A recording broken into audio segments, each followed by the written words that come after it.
Bonjour à tous, merci de regarder Africa Cycle TV, la télévision qui fait la lumière sur l'Afrique. Du 30 septembre au 4 octobre prochain va se dérouler au Palais de Congrès de Yaoundé le grand dialogue national. Le grand dialogue qui a été annoncé par le président de la République dans le cadre de son discours à la nation le 10 septembre dernier. C'est une occasion historique pour notre pays. L'occasion justement peut-être de trouver des solutions à la crise qui sévit dans les régions du nord-ouest et du sud-ouest Cameroun, les régions dites anglophones du Cameroun depuis 3 ans. Alors nous avons décidé dans le cadre de ce grand rendez-vous national, nous avons décidé de faire le débat dans la rue. C'est la première édition de notre débat dans les rues et nous sommes avec à la fois des conducteurs de mototaxi, des commerçants. Ici autour de moi, on va parler de ce grand dialogue national qui cristallise certainement l'attention de nombreux Camerounais à la fois ici au pays mais aussi ceux de la diaspora.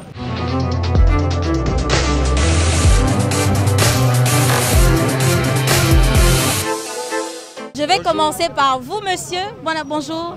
Bonjour, madame. Vous aussi, vous êtes préoccupé par le dialogue national qui va commencer le 30 septembre prochain. Qu'est-ce que vous attendez? Concernant le dialogue national le 30 prochain, c'est un dialogue que tous les patriotes, les Camerounais, national et international attendent. Mais en ce qui concerne ce dialogue national, puisque cela a été dit par le chef de l'État lui-même en personne, nous constatons depuis un certain temps c'est un dérivé par rapport à ceux qui seront sur la table du dialogue national. Puisque ceux mêmes qui sont, et quand on parle du dialogue national, on parle surtout de la crise du nord-ouest et du sud-ouest, et on oublie ceux de l'extrême nord, du nord et de l'est qui sont attaqués par les Séléka, et du nord, de l'extrême nord qui sont attaqués par le Boko Haram. Mais nous constatons que parmi ces opposants, ces groupes politiques qui sont sur la table pour dialoguer le 30, il y a beaucoup de l'absence des anglophones, des concernés clés de cette crise et que nous voulons qu'ils doivent être là. Mais puisque connus de notre gouvernement et qui n'ont pas de conditions fiables pour pouvoir être au Cameroun, pour pouvoir nouer un dialogue pour que nous puissions mettre la paix. Et concernant en tant qu'un citoyen camerounais, il est difficile pour que ce dialogue puisse naître.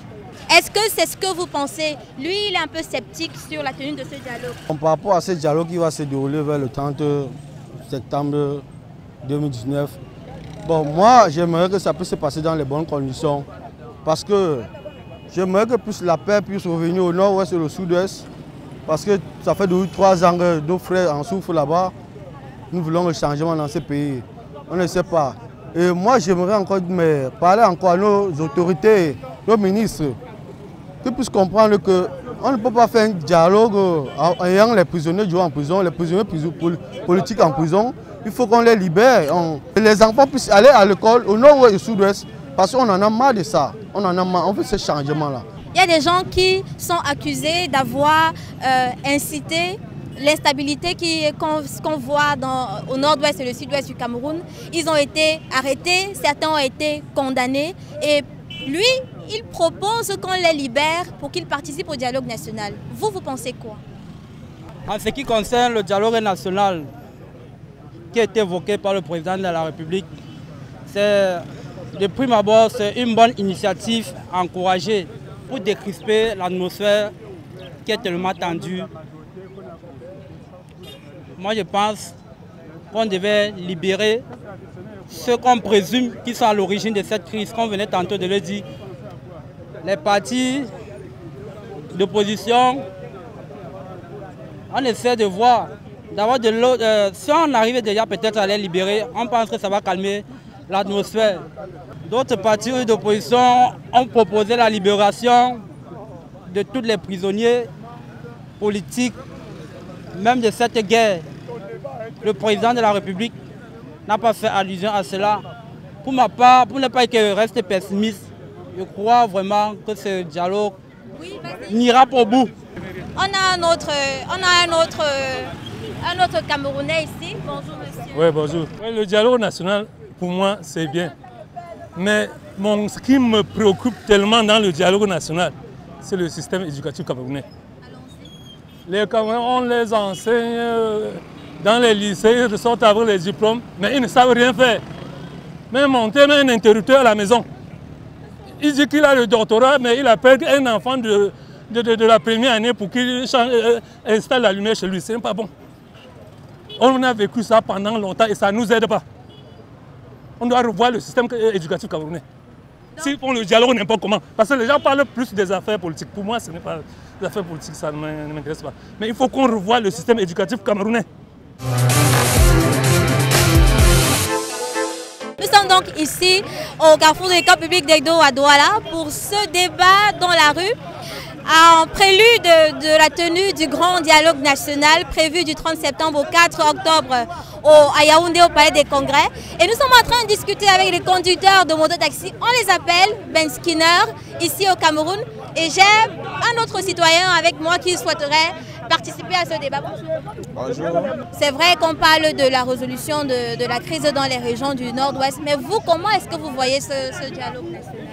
Oui, je crois qu'en ce qui concerne le dialogue national, mon opinion personnelle, c'est que c'est un événement qui était morné, dans les m'excuser de l'expression, parce que les préalables à ce dialogue-là n'ont pas été respectés.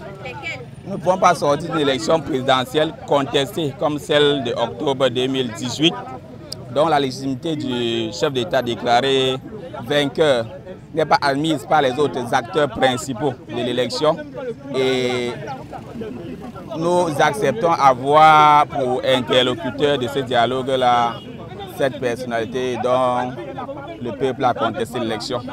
Donc il faut déjà revoir le casting des différents acteurs qui doivent participer à ce dialogue par rapport au débat de la crise anglophone qui nous interpellait, par rapport au débat de la crise post-électorale qui nous interpellait, et revoir également le terrain du dialogue pour qu'il y ait une certaine neutralité permettant aux différents acteurs de participer, revoir l'objet du dialogue, parce que concernant la crise anglophone, par exemple, il y a un seul débat qui est posé. Certains sécessionnistes du sud-ouest et du nord-ouest demandaient l'autonomie de leur localité.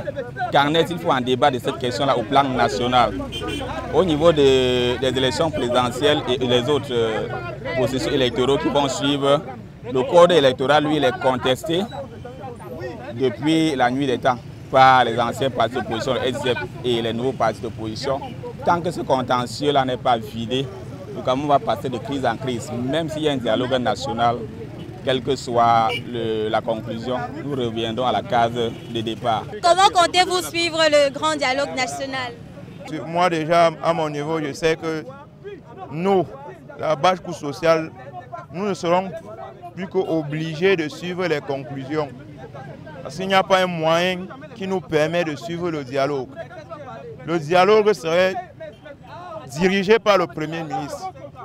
Je pense bien que ce dialogue serait à huis clos, puisqu'il n'y a pas une possibilité que la base coût sociale suive le dialogue social. Ça va prendre du temps. Ce n'est pas quelque chose qu'en 30 minutes, ça doit finir. Qu'on va dire qu'une chaîne de télévision peut priver tout son temps pour diffuser le dialogue national en direct. Ok, mais vous me permettez... C'est quelque chose qui va passer en un jour. Vous me permettez quand même de vous poser la question, puisque vous n'étiez pas là depuis le départ. Qu'est-ce que vous souhaiteriez voir sur la table du dialogue national? Mon souhait sur le dialogue national, c'est que je souhaite que toute patriote qui a la chance de participer au dialogue national soit d'abord de bonne foi.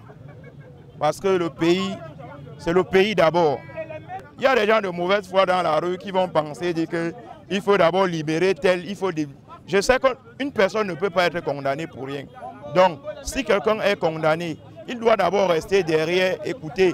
Après le dialogue, le président de la République peut être de bonne foi, gracier ceux-là pour arranger les problèmes du pays. Mais tout d'abord, ils doivent rester gardés. Et le dialogue doit être fait. Après le dialogue, le président peut être de bonne foi et libérer ce genre-là. On a une autre intervention qui est dit rapidement. Oui, vous avez réagi lorsque le monsieur parlait. The head of state has taken an extreme view of the dialogue. saying that it is only going to remain on his own way, that we are not going to talk about the form of the state. But that is exactly the problem. How can you say that we are dialoguing on to solve a particular problem, and then you are saying that we won't talk about that problem? That is it. So I think that the dialogue has failed in advance. I am not wishing, but I'm saying that the dialogue has failed in advance. So you are not going to follow it? I have said, as I said in French, c'est sans objet. I will not follow it because it is leading to nothing. We will spend our 8 billion francs CFA for nothing, and then after, the war will continue. That is what I think. The war will continue, you understand? When the war continues, we will still have to organize another dialogue, because this dialogue is not well planned. It should be a dialogue where we bring the two extremes together, they sit together, and then we talk about the form of the state. Talking about the form of the state could be decentralization with good autonomy. I think that if we implement decentralization with good autonomy, the country will go fine. Thank you. Thank you very much. Est-ce qu'on va dire merci également à tous ceux qui ont participé au débat jusqu'ici? C'est simple, je vais un peu vous décevoir. Le dialogue n'engage que ceux qui y croient. Regardez les routes de Niala. Je ne sais pas si c'est le dialogue qui va arranger la route là. Vous avez vu les images du Nord, non? Comment les élèves sont là, ils sont assis sur le sol. Il n'y a pas les écoles, il n'y a pas les routes, il n'y a pas d'eau. Chaque jour, il y a les coupures partout. Je ne sais pas si c'est le dialogue qui va résoudre ce problème. Il y a un ministre de cette république, il s'appelle Grégoire Ona. Il a dit qu'avec 35 000, on peut vivre. J'ai mis quiconque au défi de me dire si avec 35 000, on peut vivre. Le dialogue n'engage que ceux qui y croient. Il y a quelqu'un à la tête de ce pays, il sait ce qu'il faut faire. J'ai dit, il sait ce qu'il faut faire pour que notre pays sorte de cette crise. On a marre. Les mots qu'on dit chaque jour là, ça ne sert à rien. On a marre, madame. Concernant le dialogue, mes frères, vraiment, ça décourage quoi. Vous voyez, vous avez envoyé le ministre d'État. Il est d'abord ministre d'État, ministre de la Justice, garde des Sceaux, de venir à Douala, dans son village natal, rencontrer le gouverneur, rencontrer le préfet pour parler du dialogue national. Est-ce que ça fait tous ces gens-là qu'on doit s'asseoir et parler du dialogue national? Non! Ça doit être plutôt avec les démunis comme nous qui connaissons bien le Cameroun. Oui. Parce que tous ces gens-là, ils ne connaissent pas le prix d'un pomme. Ils ne connaissent même pas le prix d'un litre de carburant qu'ils utilisent dans leur voiture. Donc tous ces gens-là sont les menteurs. Ils peuvent garder leur argent en Europe, aux États-Unis pour venir nous dire ici au Cameroun qui nous aiment. Ils nous aiment comment? Oui. Tous ceux qui sont même emprisonnés là, eux aussi voulaient aimer le Cameroun plus que eux. Voilà pourquoi on les a emprisonnés. Nous-mêmes, nous aimons bien le Cameroun. Voilà pourquoi on souffre. Vous voyez ce qu'on porte en journée? Parce que nous aimons bien le Cameroun.